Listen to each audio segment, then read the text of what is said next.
Hey YouTube, Rook here from Rook Geek Goodness, my little channel on the interweb for all things geeky and cool. In this video, guys, we have another Funko review.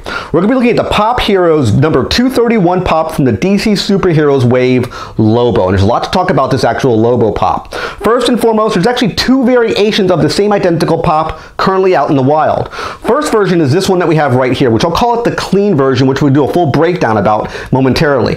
There's actually a bloody version as well, which I'll put a picture up for you right now. There's no difference between the normal version, this one, and the bloody version, except one has blood, one does not. There's no difference in the packaging and the presentation of the box, except the actual pop inside. One is bloody and one isn't. That's the only difference. The sculpt is the same, the paint, except for the blood, is identical. Next thing we want to take a look at is this actual PX exclusive sticker here in the bottom corner. What does that basically mean? Well, if you have a little sticker like this, it's an exclusive pop to somewhere. This case is from an actual company called Preview Comics. It's actually linked to a distributor called Diamond. If you go to a comic book store, that's where probably to get all their comics from, a place called Diamond Comics. It's basically the largest retailer or distributor in the actual US for comic books and other merchandise. So that's where you'll get these particular pops from. The only other place I know of would be FYE. I've seen PF exclusives there as well, but most of the time would be your local comic book stores would have stuff like this guy here in it. Now, let's talk a little bit about Lobo and what he's all about. I got my notes here, so let's actually break this guy down as far as what is Lobo. If you've never heard of him before, he's a character that's from DC. A lot of people might not even recognize the name Lobo. Basically, he appeared in 1983's Omega Men #3 comic. Again, I'll put a picture up for you. He looked completely different back then. He's actually a bounty hunter, and he actually has gone toe-to-toe with Superman in the past, a lot actually. He actually starred in the Superman animated series in a couple episodes back in the late 90s. After the Batman animated series concluded, it went to the Superman animated series, and Lobo starred in a few of the episodes. If you guys really like Deadpool, you will really like Lobo. He has that sick sense of humor. He's really funny, very silly. I think what they could eventually do down the road is he drives a demonic bike out in space. He is a bounty hunter, and I think a pop ride with him riding that actual hog he has, the big demonic bike, I think it would be a really cool idea. Now, he actually was created by Keith Giffen and Roger Slifer. Keith Giffen, well-known, well-established writer and artist in DC Comics. And he has mainly a grim and gritty personality, like I said. If you like Deadpool, you really like Lobo. So that being said, let's go to a full breakdown. We're going to look at the packaging as a whole. We're going to look at the paint, any articulation the pop may have, any accessories which he doesn't look like he has any, and conclude the video and final thoughts for you, the viewer. Should you actually pick up the Pop Heroes from the DC Superheroes number 231, Lobo? Stay tuned, guys. We're going to go into a breakdown. Alright guys, we're in a breakdown segment looking at the Pop Heroes number 231 from the DC Superheroes wave, Lobo. And the very first thing we always do in our breakdowns is look at the actual packaging. So if we come here across the top, we will see what says Pop Heroes, DC Superheroes wave number 231. You have a really cool shot of Lobo right here, kind of this black spiky hair, which I want to circle back to that when we get this guy out of packaging. You see, of course, what says Lobo across the bottom. You will see the PX exclusive sticker right here, which of course means you can really only get this guy in really two locations in retail. One would be your local comic book store. The other would be maybe FYE. The only two real places I've actually really seen the PX exclusive figures would be your local comic store or case FYE. Now, of course, the actual variant, which would be the blood version, the packaging is identical with the actual blood version compared to the clean version, this version you see right here. Now, if we actually go to this side, we have a really cool shot of Lobo, what he would look like out of packaging. Pop Heroes right here. Number 231 across this way. We have, of course, Lobo listed right here, and a really cool picture of his face. It does have number 231. If it comes to the top of the packaging, you see the price sticker, which is right, I have my finger on it, $14.99, which is how much I actually bought it for. Another picture of his face, and of course, Pop Heroes right here. And if we spin the actual figure to the actual back of it, you have a shot of him right here. This is how Lobo really looks in the actual comics. A pretty good rendition of him in vinyl figure form if you compare the two here. This is how he really looked back in the late 80s and going into the 90s. As far as the 52 comics or the Rebirth, I don't know if he really looks like this still, but this is how he looked back in the actual past. So let's actually get this guy out of packaging and move on with the breakdown. Alright guys, we have our Funko Lobo Pop out of packaging. The very first thing we always do is look at the paint and presentation. Now, if you see me spinning it around here, the paint is really good on this figure. No real blemishes on it.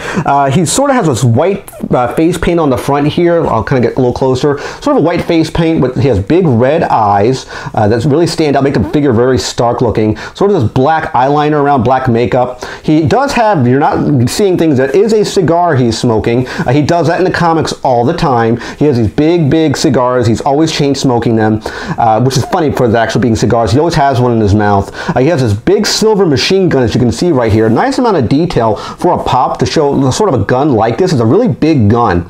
On his other hand right here, he has a hook. He does have that in the comics as well. I haven't read a whole lot of Lobo stuff, so I don't really know a huge amount of his backstory. I know he's an alien.